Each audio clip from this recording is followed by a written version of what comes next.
Radio Lomé, il est 12h30 minutes.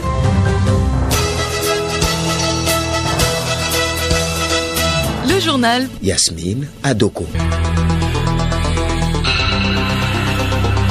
Madame, Monsieur, bonjour. Au sommaire de ce journal, comment protéger les libertés tout en réprimant les donneurs de fausses informations? Les députés togolais se penchent sur la question pour 2 jours. Élaboration du projet de budget programme annuel d'entretien routier exercice 2022. Les acteurs du secteur routier sont réunis ce jeudi à Lomé.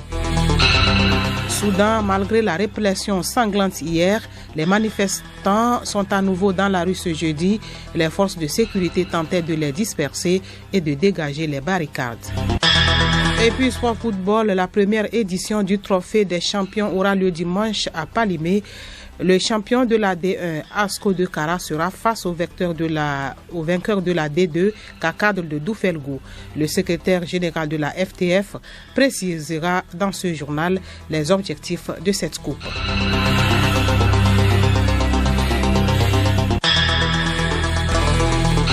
Radiolomé.tg. Bienvenue à tous. Les députés togolais sont à l'école de la gestion des fausses informations. Pendant 2 jours, ils vont plancher sur le thème général entre protection des libertés et répression des médias. Le législateur togolais face à la désinformation. La rencontre est initiée par l'Assemblée parlementaire de la francophonie, programme numérique, en collaboration avec l'Assemblée nationale du Togo. Charlotte Ahar. Le phénomène de fausses informations, communément appelé fake news, a pris de l'ampleur ces dernières années avec les nouveaux outils de communication dont les réseaux sociaux. Pour y remédier, les parlementaires bénéficient de 5 communications permettant de distinguer les vraies des fausses informations. Koumialo Anate, membre de la section nationale de l'Assemblée parlementaire de la francophonie APF. Ce sont des libertés fondamentales qui sont consacrées par des textes réglementaires. Or, nous nous rendons compte qu'au nom même de ces libertés, nous assistons à des dérives qui sont de plus en plus amplifiées. Aujourd'hui, avec cette capacité illimitée de manipulation, de montage, de trucage, donc ce phénomène que nous appelons désinformation, fake news ou infox, peu importe le nom qu'on lui donne, qui prend de l'ampleur et qui est utilisé à dessein pour manipuler, pour nuire. Et donc il est important que le législateur que nous sommes, que les députés soient mieux sensibilisés, mieux informés. Le ministre en charge de la communication accorde à Ayoadan s'est félicité de cette initiative destinée à mieux gérer les fausses informations. Est-ce qu'il faut continuer à légiférer à l'interne? Est-ce qu'il faut étendre la réflexion au niveau régional, au niveau international? Certains pays ont décidé de se poser la question et d'envisager l'encadrement des réseaux sociaux de façon générale. Voilà en tout cas quelques réflexions qu'il me semble qu'il faudrait ouvrir ici et permettre aux législateurs ou à l'État de disposer d'outils pouvant encadrer, réprimer de façon beaucoup plus précise les dérives que l'on peut rencontrer face à la désinformation. Cette rencontre de 2 jours s'articule autour de 5 communications dont comment renforcer les mesures contre la désinformation. Noël Tadegnon, l'un des communicateurs. Nous allons aider les députés à comprendre le phénomène des fausses informations et aussi leur montrer un peu les sources et les cibles des fausses informations. Qui produit les fausses informations et qui consomme ces fausses informations-là. Également, on leur montrera les stratégies pour détecter une fausse information et démonter une fausse information, donc les outils de lutte. Et à la fin, nous essayerons de pousser une réflexion générale sur les voies et moyens de pouvoir prendre une loi ou non contre le phénomène. Le séminaire a été ouvert par le 3e vice-président de l'Assemblée nationale, Koko Senanou Alipus. Il espère, à travers les échanges, limiter la diffusion de fausses informations. Le défi est de taille. Comment assurer la liberté d'expression, constitutionnellement et conventionnellement garantie, indispensable à toute société démocratique, tout en limitant les externalités attentatoires qu'elle peut engendrer? Le présent séminaire vise à répondre sur cette ligne de crête aux enjeux soulevés dans ce domaine par les nouvelles technologies de l'information et de la communication. De fait, la qualité de l'information est indispensable à celle du débat démocratique. Il est donc nécessaire que l'intervention du législateur soit prudente dans cet univers informationnel singulièrement inquiétant. La directrice du programme numérique de la francophonie, Eza Mireille, était de la partie.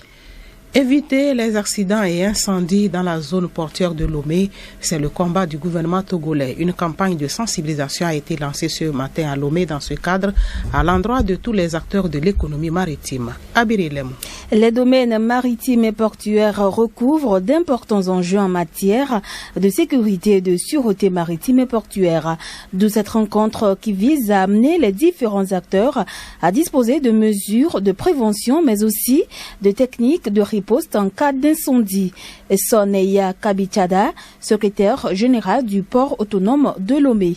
Cette campagne de sensibilisation a été initiée suite à un constat qui révèle que non seulement les acteurs de la zone portuaire ne sont pas réellement au courant des dispositifs qui sont pris pour intervenir en cas d'incident. Quand on parle d'incident, vous avez les accidents de tout genre, les explosions, les incendies, les déversements accidentels. Et donc les gens ne savent pas réellement qu'il existe des dispositifs auxquels il faut se référer pour mener une action commune afin de limiter les dégâts.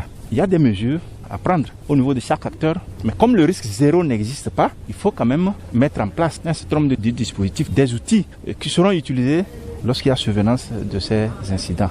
Le ministre de l'économie maritime, de la pêche et de la protection côtière, Kokou Edem Tengue, en ouvrant l'atelier, a mis en exergue la connaissance, la maîtrise et l'application des règles qui doivent protéger la structure portuaire, canal d'échanges commerciaux. Il s'agit de nous faire connaître, maîtriser et appliquer les règles qui doivent protéger notre zone portuaire. Cet outil qui sert de principal outil d'échange commerciaux entre le Togo et le reste du monde. L'idée de cette campagne de sensibilisation, c'est de faire comprendre aux uns et aux autres ces incidents ou accidents n'ont pas de limite géographique. Nous voyons bien que des fois, les accidents ou les incidents sont survenus dans des zones à côté des installations portuaires. Que tous les acteurs portuaires, des acteurs industriels, des acteurs énergétiques, que nous ayons tous d'abord des plans, que régulièrement des exercices soient faits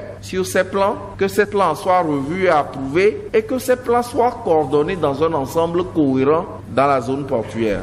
L'atelier de cette campagne se déroule en 3 groupes conduits par des experts compétents et reconnus en la matière. Autre secteur qui retient l'attention du gouvernement, le réseau routier togolais. Une rencontre s'est tenue à cet effet ce jeudi à Lomé en vue de l'élaboration du projet du budget programme annuel d'entretien routier exercice 2022. Grâce Goto. L'objectif de cette rencontre est d'arrêter en fonction de la prévision des recettes réalisables le projet de budget programme de l'année 2022. À l'issue de l'évaluation consécutive à la collecte de données routières, le coût estimatif de l'entretien routier exercice 2022 est estimé à près de 31 milliards. Toglan Komlan Edo, directeur de l'entretien routier. Pour l'année 2022, un montant de 24 milliards a été approvisionné. C'est une prévision pour couvrir les besoins. Mais je le dis directement, ces 24 milliards, il y a 7 milliards soit 30% de ces 24 milliards qui iront pour la direction, le ministère du désenclavement et des pistes rurales. Parce que le réseau routier couvre les routes nationales en terre, les routes nationales revêtues et les pistes rurales. 30% de ces recettes attendues, qui font 7 milliards iront à la direction des pistes rurales.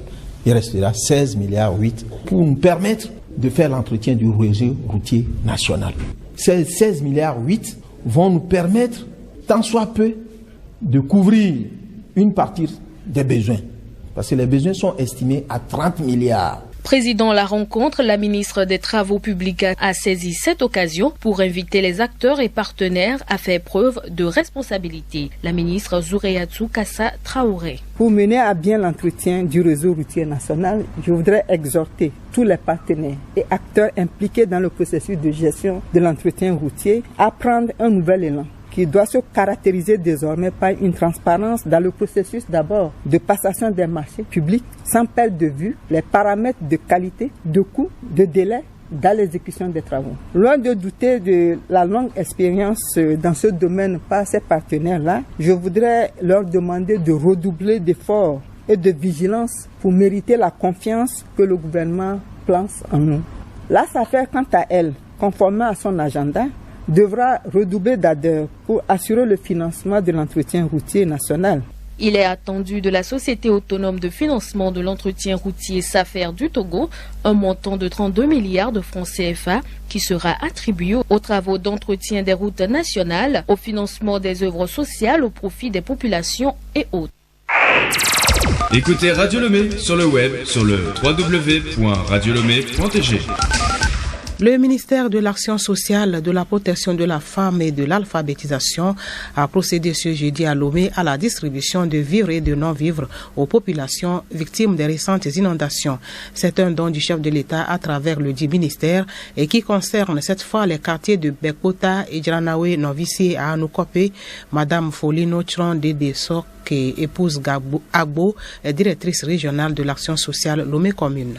L'activité de ce jour s'inscrit dans la mise en œuvre du projet d'appui aux personnes victimes de catastrophes naturelles et anthropiques. C'est un projet chef de l'État à travers le ministère de l'Action sociale. Et donc ce matin, Madame la ministre a mis à notre disposition pour le Grand Lomé des sacs de riz, de maïs, des pâtes alimentaires, des cartons d'huile qui sont les dons en vivres et les non-vivres à l'endroit des sinistrés victimes d'inondations au cours des mois de juillet et août 2021. Les bénéficiaires n'ont pas caché leur joie devant ce geste du chef de l'État, Madame Amevo Afi, représentant les bénéficiaires. Une joie totale qui m'anime par rapport à tout ce qu'on nous a présenté ce matin. Dernièrement, les catastrophes naturelles, il y a eu l'inondation et on était victime de l'inondation. Les noms étaient recensés. Donc nous sommes venus aujourd'hui pour prendre quelques kits pour nous soutenir dans ce qui s'est passé. C'est l'occasion de dire merci à notre président et au gouvernement pour tout ce don qu'il nous octroie aujourd'hui. Covid-19 au Togo, 90% des cas de contamination sont toujours dans le Grand Lomé et parmi eux des voyageurs. C'est le constat de la coordination de la gestion de la riposte contre la Covid-19 lors de sa conférence de presse hebdomadaire tenue hier. Elle préconise des mesures telles que le renforcement de la surveillance dans les aéroports, l'accélération de la vaccination et un éventuel confinement des ressortissants des pays à haut risque. Aimé Sougliman. 49 cas et 0 décès, c'est le résultat de la semaine écoulée. Le taux de positivité diminue toujours, mais la vaccination est très lente. Regrette Djibril Mohamed, responsable de la coordination. De 11,92%, le taux des vaccinés complets a grimpé seulement à 12,12%. Les 90% de ces 49 cas se retrouvent dans le Grand Lomé. C'est le même phénomène qui se passe. Pour ce qui est des vaccinations pour les personnes qui ont déjà eu les doses complètes, c'est-à-dire les 2 doses, nous sommes passés de 11,98% à 12,12%. La progression est lente. Et pour ce qui est de ceux qui ont déjà une dose, nous sommes passés de 24,1% à 24,3%. Là-bas aussi, la progression est lente. La majeure partie des cas positifs recensés cette semaine concernent les voyageurs. Un confinement est donc envisageable pour toute personne revenant d'un pays à haut risque. Ceci pour accentuer la surveillance dans les aéroports. Colonel Djibril. Presque 90% des cas que nous avons notés ces 2 dernières semaines concernent beaucoup plus les voyageurs. Ce qui nous interpelle, car bientôt les fêtes, il y aura beaucoup de voyageurs qui seront de retour.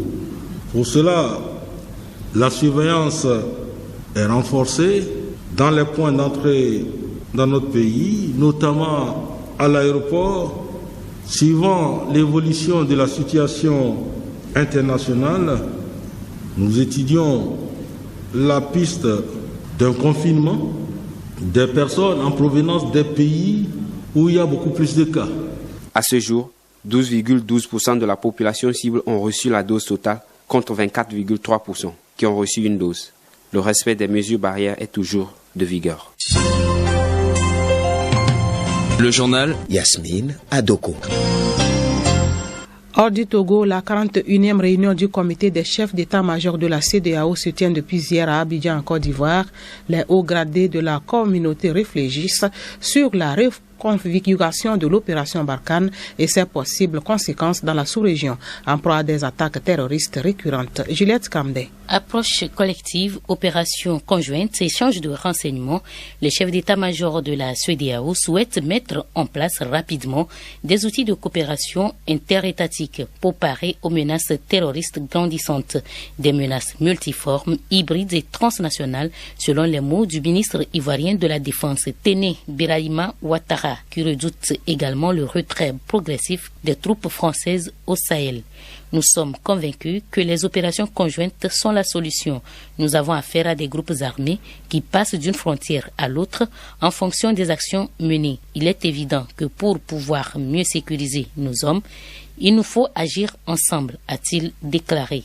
Par rapport à l'expansion des activités des groupes terroristes vers les pays côtiers, le général ivoirien Lassina Doumbia se dit confiant et sans inquiétude.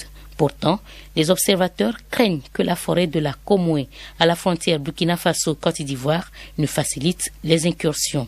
En tout cas, le nombre d'attaques terroristes au Sahel a augmenté de 250% entre 2018 et 2020.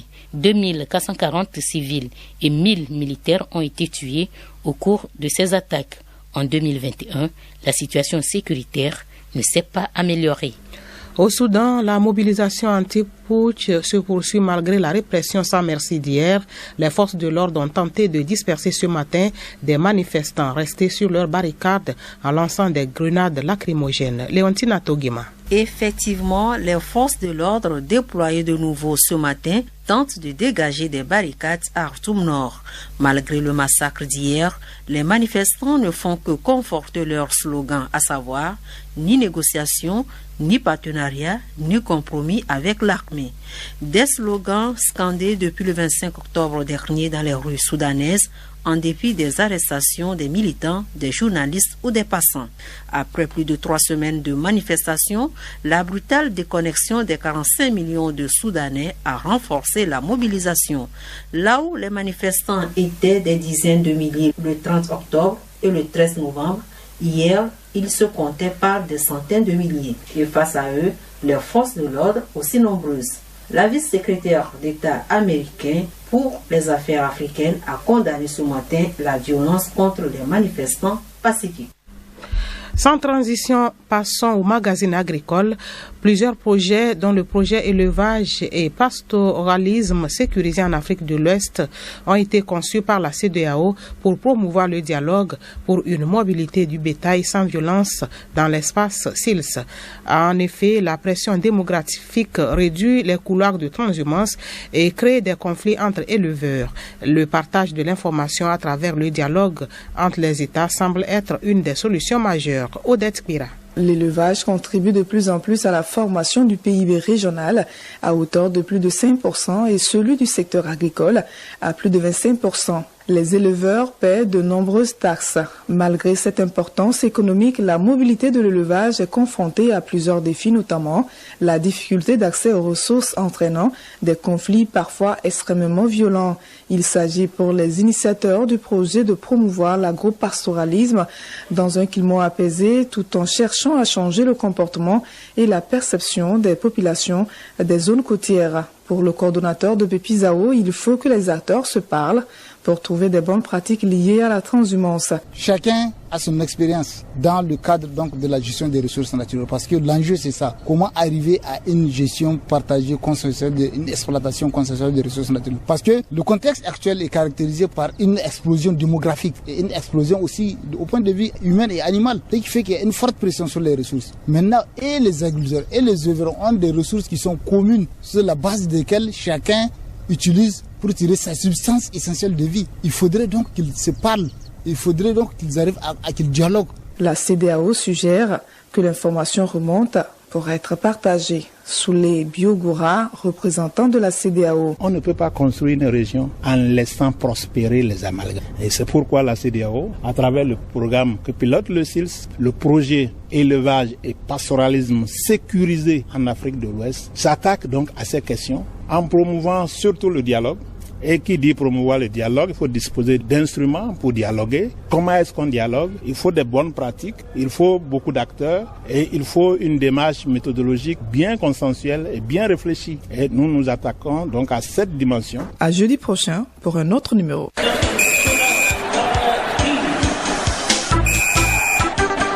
Samuel Eto'o est actuellement candidat à la présidence de la Fédération camerounaise de football, FECAFOOT. Sa candidature a été enregistrée hier mercredi à Yaoundé. Au Togo, le trophée des champions marque le début de la saison. Solim Lemo. Selon le secrétaire général de la FTF, Chris Daké, cette première édition sert de temps plein pour la prochaine saison. Nous avons bien pensé que cette compétition permettra au club champion de la deuxième division de se frotter un peu avec les exigences de l'élite et en même temps permettre au club champion de la première division d'affûter ses armes aussi pour essayer de faire mieux. Voilà, le premier principe, c'est de faire en sorte que les champions des deux divisions puissent se retrouver en ouverture d'une saison sportive pour donner le ton de ce que sera la saison. Ce match qui est qualifié de trophée des champions, qui décerne ce trophée avec des médailles, sert de lancement officiel et donc d'une certaine ouverture de la saison sportive 2021-2022. Ce serait aussi l'occasion de tester un événement culturel et en même temps sportif qu'est les Lauriers FTF 2021. Alors, les Lauriers sont un événement qui récompense les meilleurs acteurs du football togolais de la saison précédente et donc à chaque année, nous aurons accouplé ces deux événements, le Trophée des champions et les Lauriers, qui sont une autre façon d'appeler les awards du football togolais. Dans les prochaines années, ces deux événements seront organisés dans les villes qui auraient fait acte de candidature. Retrouvons Chris Daké. Cela mettra en concurrence un peu les villes du Togo où les communes sont au devant du développement à la base aujourd'hui, afin que par le développement des infrastructures, qu'elles soient sportives, culturelles, touristiques, nous puissions leur concéder l'organisation de ces deux événements, c'est-à-dire le Trophée des champions et les Lauriers de la FTF. Et pour finir, 2 mois après avoir annoncé ses intentions, Samuel Eto'o a officiellement déposé mercredi à Yaoundé sa candidature à la présidence de la Fédération camerounaise de football FECAFOOT.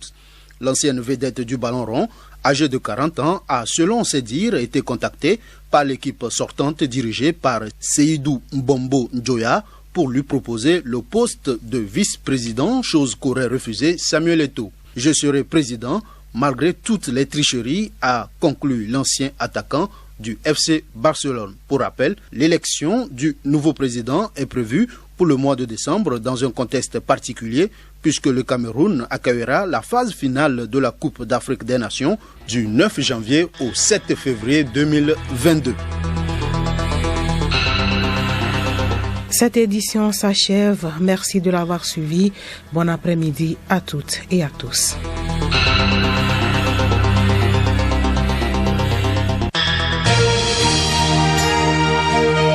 Radio Lomé, boîte postale 434, email radiolomé@radiolomé.tg. radiolomé.tg